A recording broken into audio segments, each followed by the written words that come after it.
Isang gabi naglalakad ka pa uwi galing trabaho. Pagod na pagod ka. Tapos may nakasalubong kang isang bata.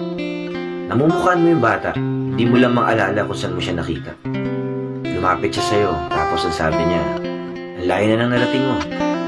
Proud ako sa'yo. Pagod ka na, pero hindi ka sumusuko. Nagulat ka sa mga sinabi niya, tapos bigla siyang tumakbo. Paglingon mo, wala na siya sa paningin mo. Bigla mong naalala kung sino yung bata na yun.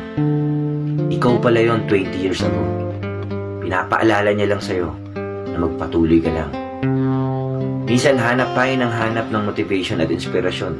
Pero hindi natin alam, sarili lang pala natin yung makakapagpamotivate sa atin.